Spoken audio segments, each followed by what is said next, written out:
अस्सलामु अलैकुम वरहमतुल्लाहि व बरकातुहू। प्यारे दोस्तों, मैं जिशान रज़ा कादरी और आप सभी का इस प्यारे से यूट्यूब चैनल में खुशामदीद। प्यारे दोस्तों, आज की इस वीडियो में हम आपको 3 ऐसे काम बताने वाले हैं। अगर आप इन 3 कामों को कर लेते हैं, फिर आप जो दुआ मांगेंगे आपकी वो दुआ कबूल होगी। दोस्तों, आप कितनी भी दुआ मांगे, कैसी भी दुआ मांगे, आप जो भी दुआ मांगेंगे इससे इंशाअल्लाह तबारक व तआला आपकी वो दुआ कबूल हो जाएगी। दोस्तों, ये 3 काम आपकी ज़िंदगी को बदल देंगे। इन 3 काम करने के बाद अगर आप पहाड़ को एक दर से दूसरे दर खसकाने की भी दुआ मांगेंगे तो अल्लाह तबारक व तआला आपकी उन दुआओं को भी कबूल कर लेगा। तो दोस्तों, आप इस वीडियो को पूरा आखिरी तक देखते रहिए। आप इस वीडियो को पूरा आखिरी तक आज देख लेते हैं तो आपकी किस्मत ही बदल जाएगी। तो आप इस वीडियो को पूरा आखिरी तक देखते रहिए और जल्दी से आप इस वीडियो को एक लाइक कर दीजिए।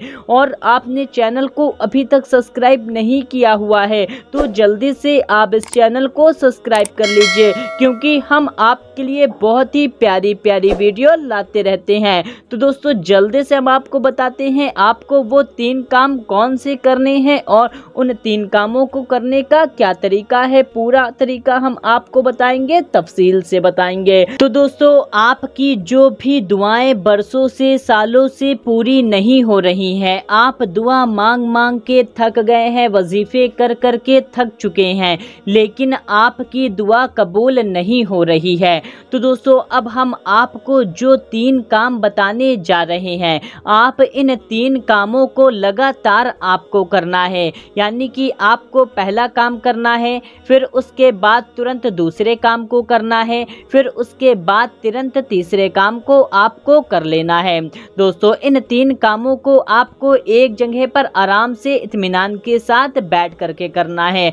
तो आप सबसे पहले एक जगह मुकर्रर कर लीजिए जहां पर आपको इन 3 कामों को करना है। चाहे आप मस्जिद में बैठ जाएं, या तो आप अपने घर में जय नमाज पर बैठ जाएं, या तो आप सिर्फ ज़मीन पर ही बैठ जाएं।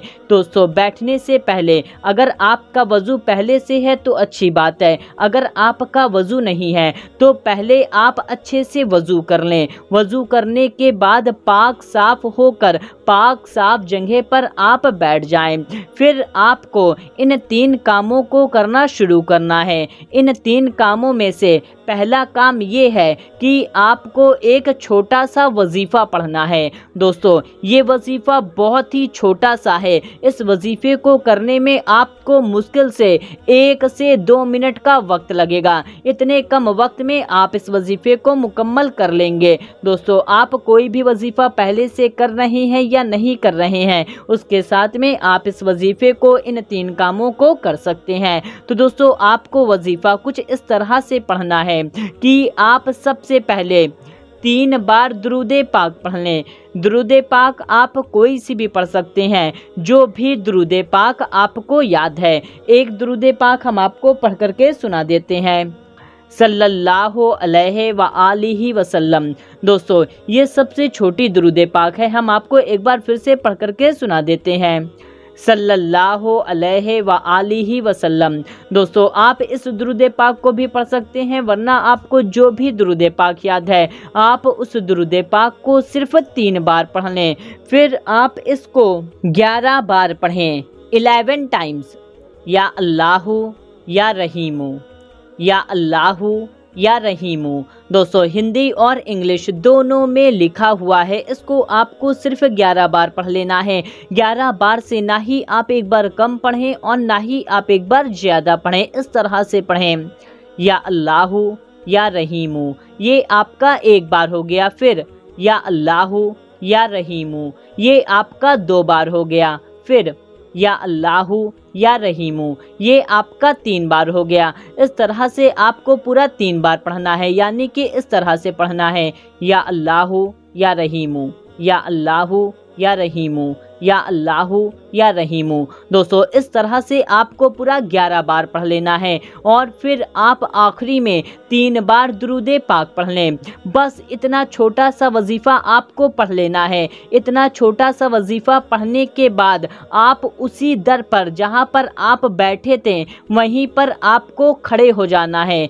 खड़े होने के बाद आपको फ़ौरन 2 रकात नफल नमाज पढ़नी है। इस तरह से जो तरीका हम आपको बताएंगे, तो 2 रकात नफल नमाज की नियत आपको इस तरह से करनी है कि नियत की मैंने 2 रकात नफल नमाज वास्ते अल्लाह ताला के मुँह मेरा काबा शरीफ की तरफ या रुक मेरा काबा शरीफ की तरफ, आप मुँह भी कह सकते हैं या आप रुक भी कह सकते हैं। इतनी नियत करने के बाद आप नमाज को पढ़ना शुरू करें। जिस तरह से आप नमाज पढ़ते हैं उसी तरह से आपको पूरी नमाज पढ़नी है, लेकिन फ़र्क इसमें सिर्फ इतना छोटा सा रहेगा कि सूरे फातिहा के बाद यानी कि अलहम्दु शरीफ के बाद जब आप एक सूरे कोई सी भी पढ़ती हैं तो वहाँ पर आपको एक सूरे कोई सी भी नहीं पढ़नी है, बल्कि आपको वहाँ पर 2 बार सूरे इखलास पढ़ना है। सूरे इखलास कुल हु वल्लाहु अहद शरीफ,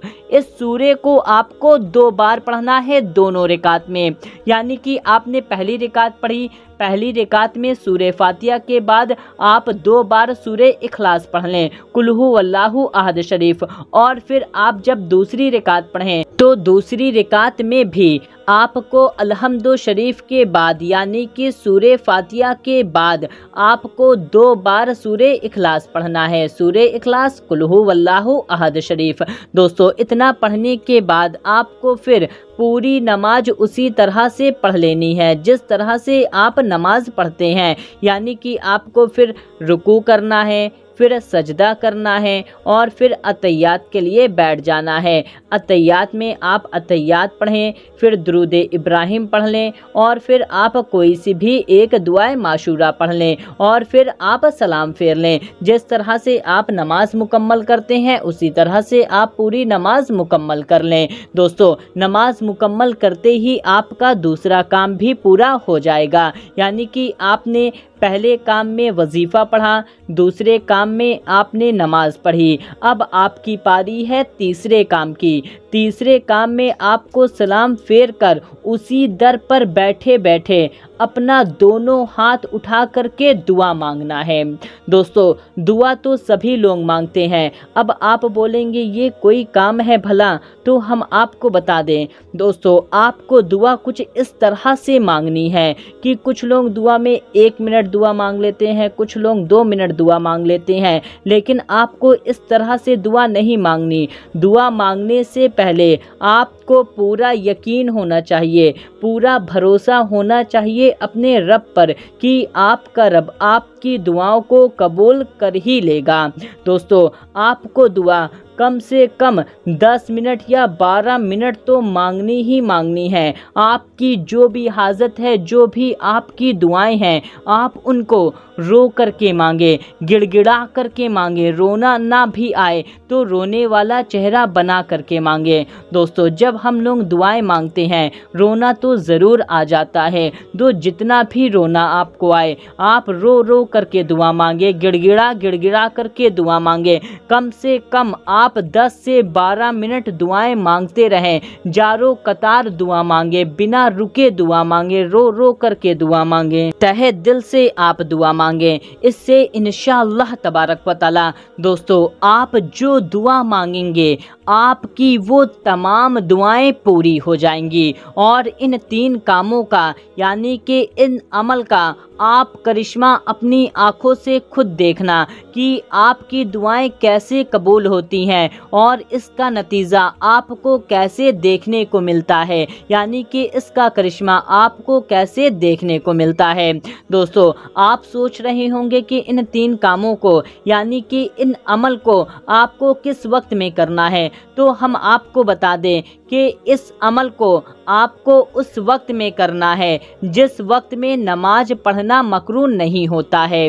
यानी कि आप कुछ वक्तों को छोड़कर किसी भी वक्त में आप इस अमल को कर सकते हैं। पूरी रात आप इस अमल को कर सकते हैं, दिन में कर सकते हैं, सिवाय उस वक्त में आप इस अमल को नहीं कर सकते जिस वक्त में नमाज पढ़ना मकरूह होता है। उस वक्त को छोड़ करके आप किसी भी वक्त में इस अमल को कर सकते हैं। और दोस्तों, सबसे खास और सबसे ज़रूरी बात, इन 3 कामों को करने में आपको गैप नहीं करना है। यानी कि आपको तुरंत वजीफ़ा पढ़ना है, फिर तुरंत नमाज पढ़नी है और फिर तुरंत दुआ मांगनी है। ना तो इन 3 कामों के बीच में आपको किसी से कोई बात करनी है, ना ही मोबाइल चलाना है, ना ही मोबाइल पर बात करनी है। अगर आप इसके बीच में कोई काम करते हैं तो ये आपका गड़बड़ा जाएगा, यानी कि ये टूटने लगेगा। तो आपको ऐसा हरगिज़ नहीं करना है, बल्कि जब तक ये आपका मुकम्मल ना हो जाए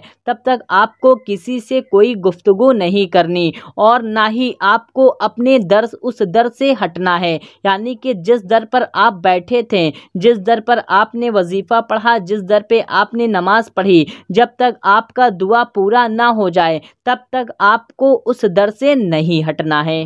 तो दोस्तों, उम्मीद है कि आपको ये वीडियो पसंद आई होगी। तो आप इस वीडियो को ज़्यादा से ज़्यादा लोगों तक शेयर करिए, इसका अज्र आपको ज़्यादा से ज़्यादा मिलेगा। आप जितने ज़्यादा लोगों तक इस वीडियो को शेयर करेंगे आपको उतना ही ज़्यादा अज्र व सवाब मिलेगा। तो दोस्तों, इस वीडियो को ज़्यादा से ज़्यादा लोगों तक शेयर करिए। मिलते हैं, तब तक के लिए अल्लाह हाफिज़।